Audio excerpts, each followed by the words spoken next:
네, 안녕하십니까? 저는 대한류마티스학회 의료정책위원회 간사를 맡고 있는 최병용입니다. 코로나19가 류마티스 환자에 미친 영향과 올바른 인식을 위한 교육의 필요성이라는 제목으로 말씀을 드리겠습니다.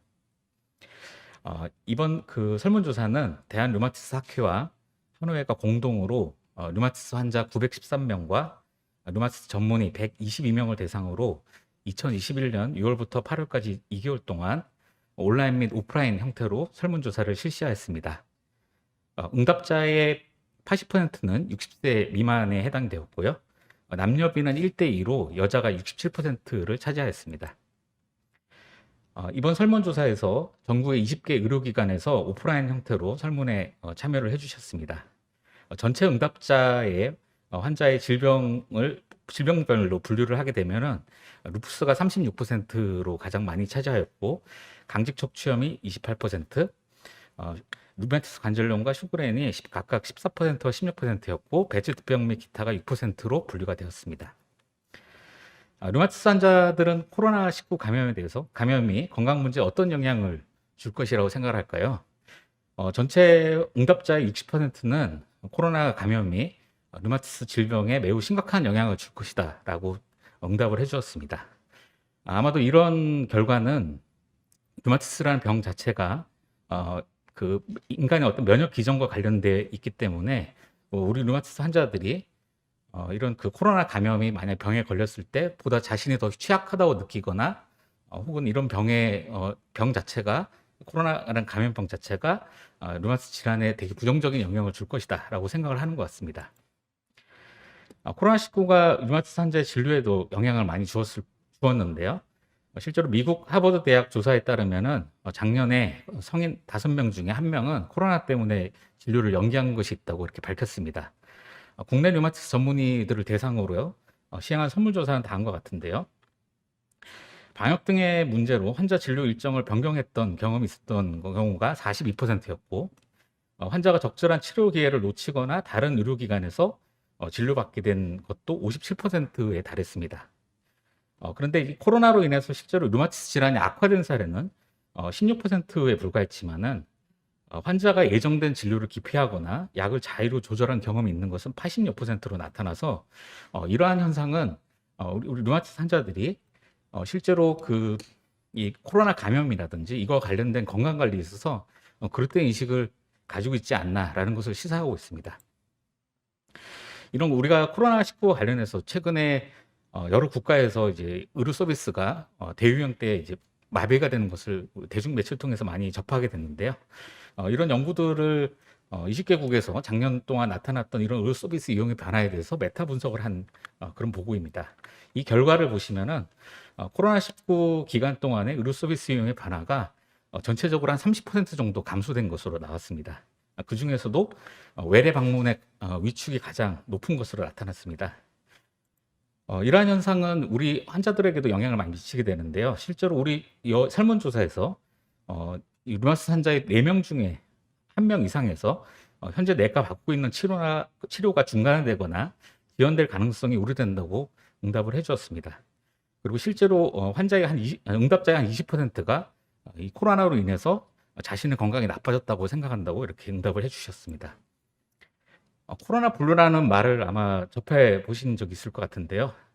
올해 상반기에 이제 우리나라에서 정부에서 실시한 코로나19 국민정신건강 실태조사에 따르면은 이 코로나 위기 이후로 그 이전과 비교해서 일반인의 우울의 위험도가 굉장히 높아진 것으로 보고를 하였습니다.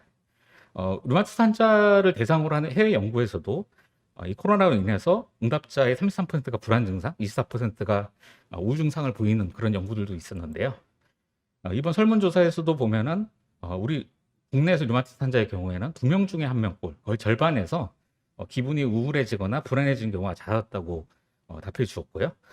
약 30%에서는 나 자신이 주위로부터 고립되었다는 것을 자주 느낀다고 응답을 해주었습니다.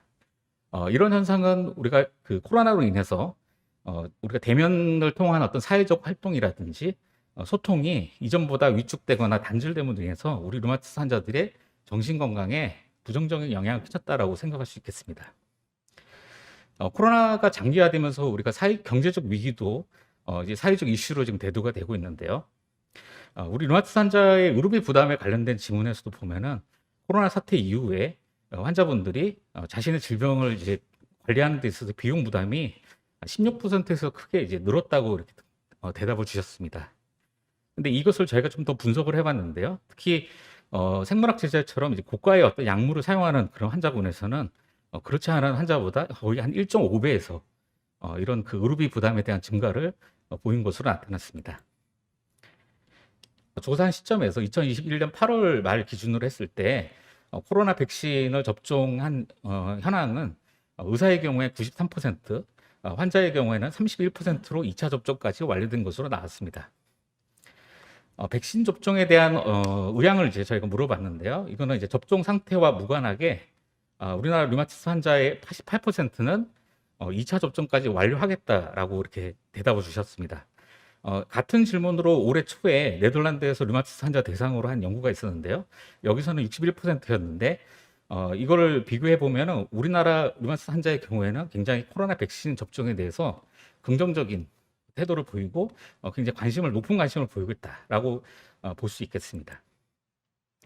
또 한편으로는 이 백신 접종에 대해서 부정적으로 생각하는 이유도 굉장히 많은데요. 그 중에서도 역시 가장 중요한 이유로 꼽힌 것은 환자들에서는 백신 부작용에 대한 이슈가 64%로 지목이 되었습니다.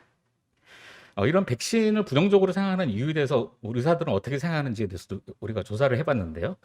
여러 가지 가운데서도 백신의 부작용과 백신의 장기 데이터 부족에 대한 것이 백신을 부정적으로 생각하는 이유로 동의한다고 응답을 주셨습니다. 현재도 지금 백신이 활발하게 접종이 이루어지고 있는데 이런 우리나라 백신 정책에 있어서 부족한 점, 미흡한 점이 어떤 것이냐의 질문에 대해서도 가장 많이 나왔던 얘기는 백신 수급 문제와 백신에 대한 일반 국민의 신뢰성 부족이 가장 해결될 문제가 아니겠는가라고 이렇게 지목을 해줬는데 그 중에서도 백신 수급 문제와 관련돼서는 과반수에서 좀 매우 심각하다라는 의견을 주셨습니다. 우리가 코로나와 관련된 의학 정보를 우리 류마티스 환자들은 어디에서 얻는 것을 가장 신뢰하느냐의 질문에서는 45%의 응답자가 자신의 주치의로부터 의학 정보를 얻는 것을 가장 신뢰하는 것으로 응답을 해주었습니다. 이런 환자 교육 상담이 우리 국가 방역 정책이라든지 백신 접종 사업에 미치는 효과에 대해서는 의사와 환자 모두 과반수 이상에서 긍정적인 영향을 준다는 것에 동의를 하고 있습니다. 하지만 우리나라 의료 현재 상황을 이제 고려를 했을 때 환자들 입장에서 이제 주치의와 건강 문제를 상의할 때 어떤 점이 부족하느냐에서 보면 역시 진료 중 상담 시간이 부족하거나 궁금한 것이 많은데도 불구하고 미처 다 해결하지 못하는 그런 문제들이 흔하게 나타나는 것으로 볼 수가 있습니다. 의사의 입장에서도 코로나와 혹은 류마티스 질환에 관련된 상담 과정에 있어서 가장 어려움을 느끼는 것은 역시 설명을 위한 시간이 부족하다는 점인데요. 이런 상담과 관련된 어떤 시간의 부족은 의사의 개인의 어떤 노력이나 의지만으로는 쉽게 해결될 수 있는 문제가 아니기 때문에 이에 대해서 우리가 진지한 논의가 필요하다고 생각이 됩니다. 코로나19는 우리 류마티스 환자들에 있어서 의료 서비스의 어떤 위축에 대한 어떤 공포심이라든지 어떤 류마티스 코로나와 관련과 본인이 가지고 있는 질병과의 관련에 있어서 어떤 여러 가지 좀 잘못된 인식들 이런 것들이 질병 관리에 직접적으로 위협이 되는 것도 있을 뿐만 아니라 정신건강 문제라든지 경제적 부담의 증가 같은 부정적인 영향을 주고 있습니다. 그래서 이에 대해서 우리가 사회적으로나 국가적인 관심이 필요하다고 생각이 됩니다. 우리나라 류마티스 환자의 경우에는 굉장히 백신 접종에 대한 높은 관심과 의지를 가지고 있는데 이런 코로나와 이 류마티스 질환에 대한 올바른 정보를 제공하기 위해서 앞으로 교육 상담이 보다 활발하게 될 필요가 있다고 이제 생각이 됩니다. 이상 경청해 주셔서 감사합니다.